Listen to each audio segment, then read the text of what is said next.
Vandeham Sri Guru Sri Juta Padakamalam Sri Gurum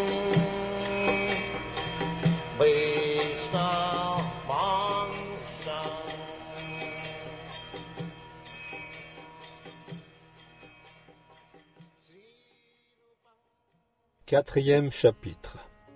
Apparition de Sri Narada.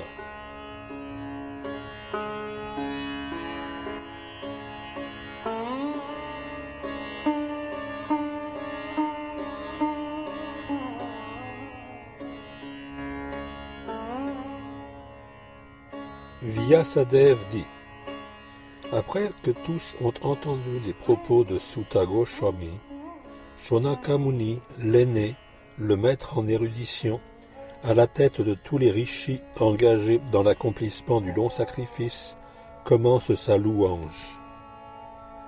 Shonaka dit: ô Sutta Goswami, toi le plus fortuné, le plus respecté des orateurs, veuille nous communiquer la parole pure du Srimad Bhagavatam, qu'exposa le grand et puissant sage Shukadeva Goswami. Dans quel lieu, quel temps l'origine, et pourquoi l'entreprise? D'où Krishna Dvaipayana Vyasa, le grand sage, reçut-il l'inspiration nécessaire pour compiler cette œuvre? Son fils, Shukadev, fut un grand bhakta, un penseur équilibré, d'une totale unité d'esprit, jamais comme l'ignorant exposé à la souillure des actes matériels, qu'il avait dépassé. Un jour, Shukadev Goswami est aperçu de belles nymphes, se baignant sans voile. Aucune ne pensa se cacher ou se couvrir. Il n'en fut pas de même quand survint Shri Vyasadev, qui suivait son fils. Bien que lui-même ne fût pas dévêtu, les baigneuses s'entourèrent de leurs vêtements. Pourquoi cette différence dans leur conduite s'enquiert Vyasadev? Les nymphes lui répondirent que son fils possédait une vision pure, qu'il ne distinguait pas le masculin du féminin, qu'en lui maintient de telles distinctions. À quoi donc les habitants d'Hastinapura reconnurent-ils Srila Shukadeva Goswami, le fils de Vyas, pour le sage qu'il était, lorsqu'après avoir erré par les provinces du Kuru et de Jangala, l'air d'un fou privé d'intelligence et de parole, il entra dans la ville. Et comment, ô cher Sutta, le saint roi Parikshit en vint-il à rencontrer ce grand sage, trouvant ainsi la révélation de l'essence sublime des Védas, le Srimad Bhagavatam? Shukadeva Goswami avait pour principe de ne demeurer à la porte d'un foyer que le temps qu'il faut pour traire une vache. En vérité, il ne s'y présentait que pour le sanctifier. On dit de Maharaj Parikshit, le fils d'Abhimanyu, qu'il est un bhakta de premier ordre. On dit de sa naissance et de ses actes qu'ils sont tous merveilleux. Veuille, ô Sutta, nous parler de lui. Grand empereur il était, et maître de toutes les opulences royales de son patrimoine. Si grand, si noble, qu'il accrut le prestige de la dynastie Pandu. Pourquoi abandonna-t-il toute chose pour s'asseoir sur la rive du Gange et jeûner dans l'attente de la mort? Si grand empereur il était que tous ses ennemis venaient se prosterner à ses pieds, trouvant intérêt à lui faire abandon de leurs richesses. Plein de vigueur et de jeunesse, il jouissait d'opulence royale sans égale. Pourquoi voulut-il tout quitter, jusqu'à l'existence même? Les êtres dévoués à la cause du Seigneur suprême ne vivent que pour le bien, l'épanouissement et le bonheur d'autrui. Ils ne poursuivent pas de but personnel. Comment dès lors, bien que libre de tout attachement pour les choses de ce monde, l'empereur Parikshit a-t-il pu quitter ainsi son corps matériel, devenu pour autrui un refuge? Nous te savons parfaitement versé dans tous les sujets, hormis certains passages des Védas, et ainsi apte à répondre clairement à toutes les questions que nous t'avons soumises. Sutta Goswami dit: au temps où le second yuga chevauchait le troisième, apparut le grand sage Vyasadeva, né de Parashara et de Satyavati, la fille de Vasu. Un jour, au lever du soleil, Vyasadeva, après ses ablutions matinales dans les eaux de la Sarasvati, s'assit, seul, pour méditer. Le grand sage Vyasadeva, connaissant le passé et le futur, entrevit les dérèglements qui allaient marquer l'âge à venir. Des forces invisibles agissent dans le cours du temps et le perturbent. De tels troubles apparaissent sur terre à différents âges. Le grand sage, maître du parfait savoir, put, grâce à sa vision divine, observer les effets dévastateurs de cet âge sur toute chose matérielle.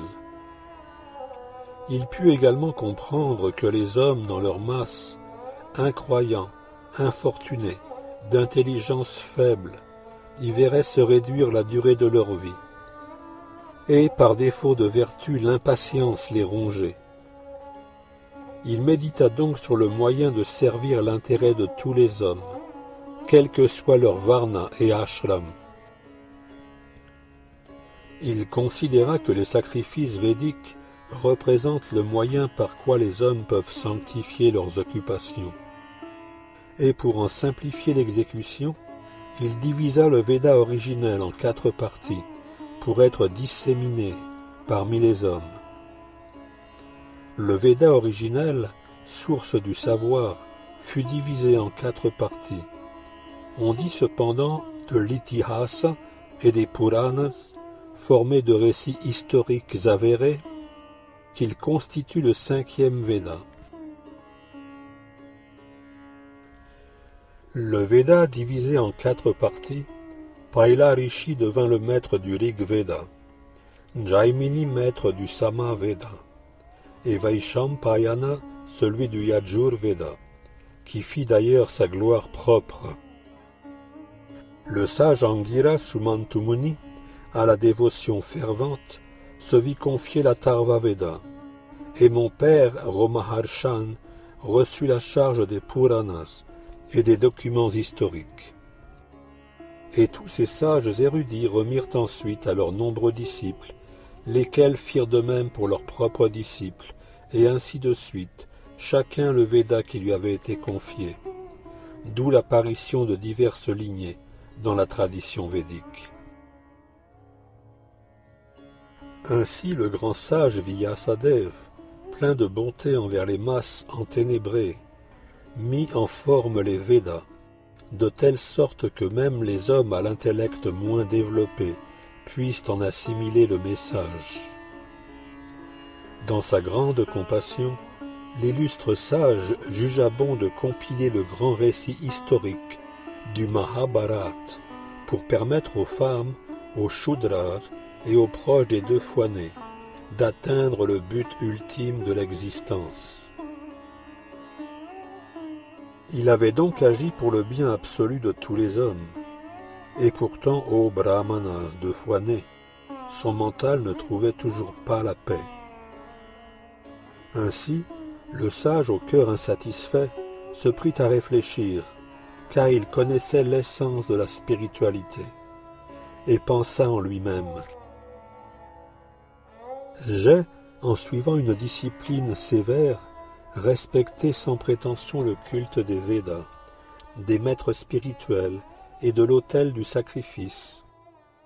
J'ai également observé les règles de la tradition et montré l'importance de la succession disciplique à travers les enseignements du Mahabharata, par quoi même les femmes, les Shudras et d'autres comme les proches des 2 fois nés peuvent percevoir le sentier de la spiritualité.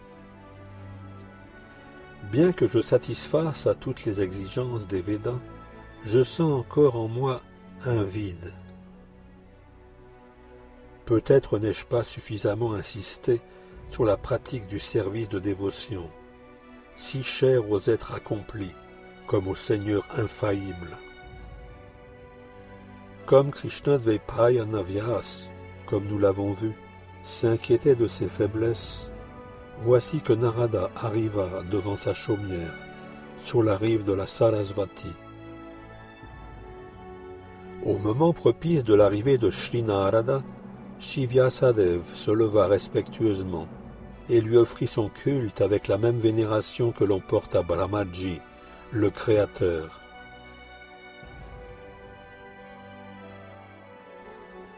Ainsi s'achève le 4e chapitre du premier chant du Srimad Bhagavatam, intitulé « Apparition de Shri Narada ».